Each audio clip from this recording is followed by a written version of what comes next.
Hello दोस्तों, स्वागत है आप सभी का एक नई वीडियो में। और आज की इस वीडियो में हम लोग बात करेंगे United states versus West Indies के बीच वर्ल्ड कप का जो 46वां मुकाबला खेला जाएगा इसके बारे में।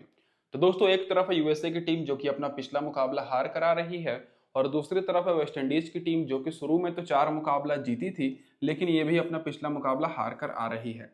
तो इस मुकाबले में जो भी टीम हारेगी दोस्तों, फिर उनका क्वालिफाई करना मुश्किल हो जाएगा। तो दोनों टीम्स के लिए बहुत ही बड़ा मुकाबला है, और इस मुकाबले में खास करके जानेंगे हम लोग कि कैप्टन और वाइस कैप्टन किसे बनाना चाहिए, क्योंकि दोनों टीम्स में देखा जाए तो खास करके वेस्ट इंडीज के ज़्यादातर प्लेयर्स अच्छे फॉर्म में हैं। तो ये मुकाबला दोस्तों 22 तारीख को सुबह में 6 बजे से खेला जाएगा। और ग्राउंड की बात करें तो दोस्तों किंगस्टन ओवल ब्रिजटाउन बारबाडोस में ये मुकाबला होगा। तो डायरेक्ट बात कर लेते हैं दोस्तों इस ग्राउंड के पीछे रिपोर्ट के ऊपर। तो अभी तक दोस्तों इस ग्राउंड पर टोटल 28 मुकाबले खेले गए हैं टी20 के, जिसमें से पहले बैटिंग करने वाली टीम 19 बार जीती है और चेस करने वाली टीम 9 बार। तो यहाँ पर दोस्तों जो टीम पहले बैटिंग करेगी उनका जीतने का बहुत ही ज़्यादा चांसेस है। और इसी ग्राउंड पर दोस्तों पिछला मुकाबला इंडिया पहले बैटिंग करते हुए जीत कर आ रही है। एवरेज स्कोर दोस्तों यहाँ पर आपको 160 के आसपास देखने को मिलेगा, मतलब साफ है कि बैट्समैन को मदद मिलेगी। और हाईएस्ट स्कोर वेस्ट इंडीज ने 224 रन का बनाया है, और लोएस्ट स्कोर यहाँ पर अफगानिस्तान का 80 रन का है, जो कि ऑल आउट हो गए थे। स्कोरिंग पैटर्न देखिएगा तो 150 के नीचे 9 बार स्कोर बना है दोस्तों, 150 और 170 के बीच में 8 बार, 170 और 190 के बीच में 7 बार, और 190 के ऊपर यहाँ पर 4 बार स्कोर किया है। तो ये तो होगी दोस्तों ओवरऑल पिच रिपोर्ट। अब इसके बाद डायरेक्ट बात कर लेते हैं यहाँ पर जो पिछले 3 मुकाबले इस वर्ल्ड कप के इस ग्राउंड पर खेले गए हैं इसके स्टैट्स के ऊपर। तो पिछला मुकाबला इंडिया दोस्तों 181 रन का टारगेट दी थी, और अफगानिस्तान 134 रन पर ही सिमट गई, जिसमें दोस्तों इंडिया 47 रन से जीत दर्ज की, जिसमें फास्ट बॉलर को 10 विकेट मिला और स्पिनर को 7 विकेट। और उससे पहले ऑस्ट्रेलिया 201 रन का टारगेट दी थी, और इंग्लैंड टारगेट को चेज नहीं करने पाया, और ऑस्ट्रेलिया 36 रन से जीता, जिसमें फास्ट बॉलर को 6 विकेट मिली और स्पिनर्स को 5 विकेट। और उससे पहले स्कॉटलैंड 5 विकेट से जीता था। तो रिसेंट के दोस्तों देख सकते हैं 3 मुकाबले में से 2 मुकाबले पहले बैटिंग करते हुए टीम जीती है। तो यहाँ पर बैट्समैन के साथ साथ बॉलर्स को तो मदद मिल रही है, साथ में जो टीम पहले बैटिंग कर रही है उनका जीतने का चांसेस ज्यादा है। और रिसेंट के 3 मुकाबले मिलाकर फास्ट बॉलर को मिली है दोस्तों 25 विकेट, और स्पिनर्स को मिली है 17 विकेट। मतलब साफ है कि इस ग्राउंड पर स्पिनर्स को भी मदद मिल रही है। और रिसेंट के 3 मुकाबले में फर्स्ट इनिंग में दोस्तों फास्ट बॉलर को मिली है 13 विकेट, और स्पिनर्स को मिली है 8 विकेट। और वहीं दोस्तों सेकेंड इनिंग में फास्ट बॉलर को मिली है 12 विकेट, और स्पिनर्स को 9 विकेट। तो चाहे फर्स्ट इनिंग हो चाहे सेकेंड इनिंग, दोनों इनिंग्स में बॉलर्स को मदद मिल रही है और बैट्समैन को भी। अब इसके बाद डायरेक्ट बात कर लेते हैं यहाँ पर दोस्तों, ये तो होगी पूरी पिच रिपोर्ट। अब हेड टू हेड रिकॉर्ड्स की बात की जाए तो दोनों टीम्स के बीच अभी तक एक भी हेड टू हेड का मुकाबला नहीं हुआ है। और रिसेंट फॉर्म अगर आप लोग यूएसए का देखिएगा तो शुरुआती का दोनों मुकाबला जीते थे, फिर 2 मुकाबला हार गए हैं दोस्तों, और 1 मुकाबला इनका नो रिजल्ट रहा है। और वहीं वेस्ट इंडीज शुरुआती का 4 मुकाबला जीते थे, और पिछला दोस्तों अपना मुकाबला हार कर आ रहे हैं, और इस मुकाबले में जीतने की पूरी कोशिश करेंगे ताकि आगे क्वालिफिकेशन का चांसेस बना रहे। अब दोस्तों इसके बाद डायरेक्ट बात कर लेते हैं यहाँ पर क्या रहेगी इस मुकाबले में प्लेइंग 11 यूएसए की तरफ से। तो यूएसए की तरफ से आपको ओपनिंग करते हुए स्टीवन टेलर के साथ एंड्रूस गोरुस दिखेंगे, फिर एरन जोन्स और मोनांक पटेल को लेकर जैसा भी अपडेट आएगा मैं आपको टेलीग्राम पर अपडेट करूंगा। फिर चौथे नंबर पर नीतीश कुमार, फिर कोरी एडरसन, फिर यहाँ पर जहांगीर को पिछले मुकाबले में खिलाया गया था, फिर हरप्रीत सिंह, जसदीप सिंह, और यहाँ पर कैंजिक जो कि पिछले मुकाबले में खेले थे, फिर अली खान और सौरभ नेटवलकर बहुत अच्छे फॉर्म में है। और इस मुकाबले में अगर मोनांक पटेल खेलते हैं तो मैं आपको अपडेट जरूर करूंगा। पावर प्ले में और दोस्तों आखिरी के ओवर में अली खान और सौरभ नेटवलकर ही बॉलिंग कराते हुए दिखेंगे, क्योंकि यही दोनों इनके मेन स्ट्राइक बॉलर हैं।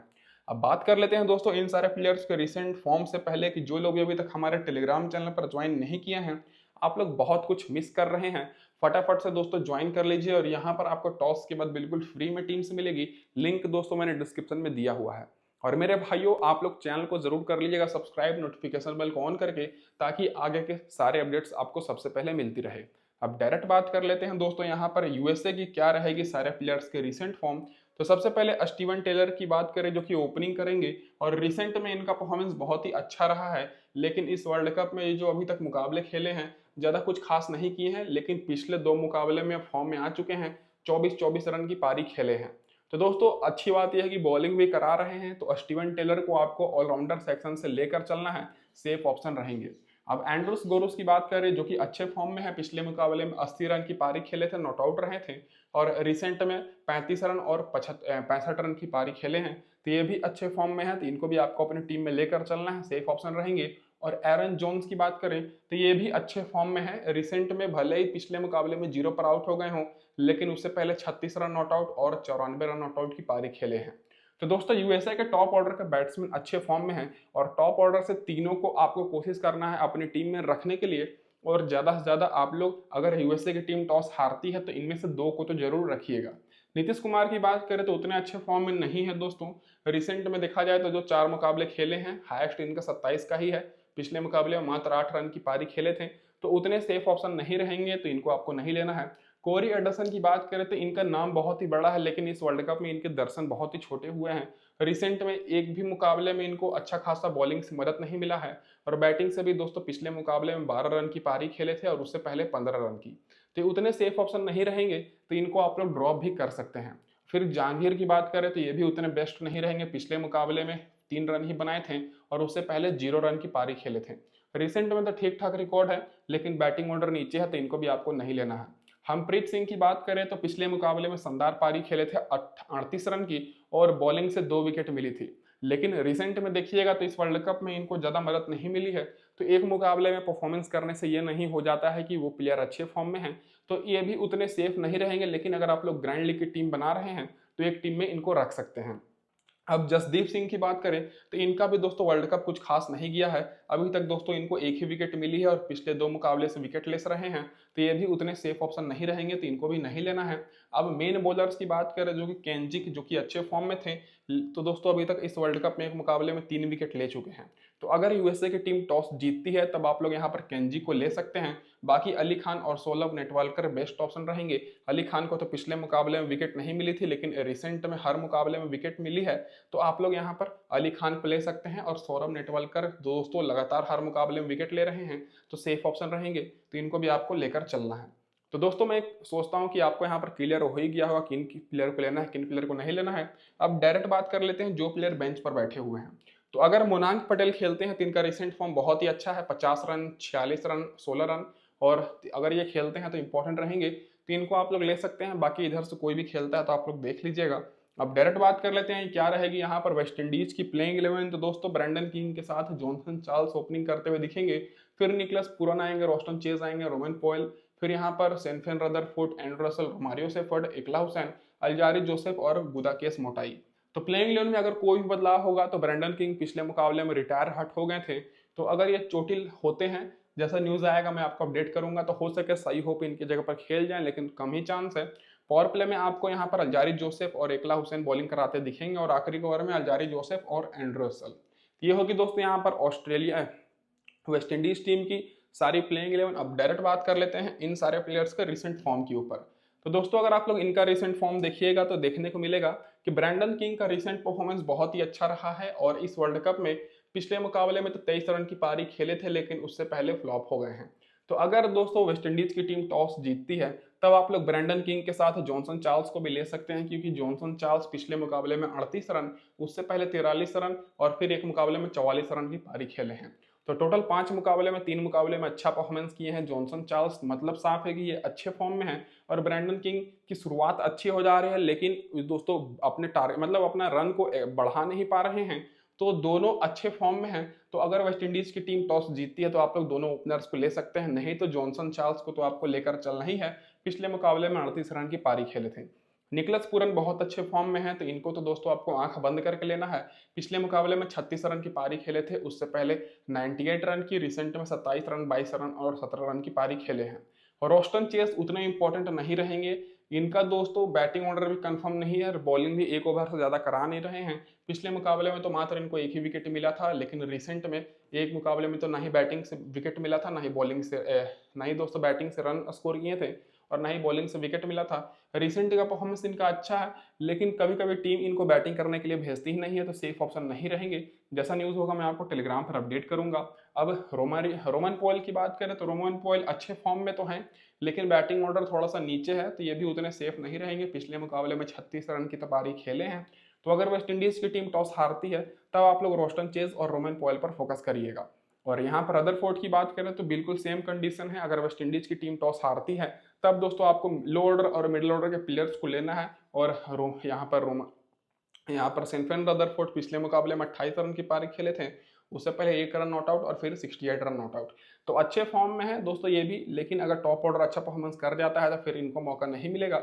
इसीलिए अगर वेस्ट इंडीज की टीम टॉस हारती है तभी आपको इनको लेना है। रसल ओवरऑल अच्छे फॉर्म में है, अगर बैटिंग से रन स्कोर नहीं करते हैं तो मिनिमम 1 विकेट तो ले ही ले रहे हैं। पिछले मुकाबले में भी 1 विकेट लिए, उससे पहले भी 1 विकेट, फिर 1 विकेट, फिर 1 विकेट, और 30 मतलब 25 रन तो बना ही दे रहे हैं। तो रसल सेफ ऑप्शन रहेंगे तो इनको आपको लेकर चलना है। रोमारियो सेफर्ड दोस्तों इस वर्ल्ड कप में इनको ज़्यादा मदद नहीं मिला है, पिछले दोनों मुकाबले में विकेट लेस रहे हैं।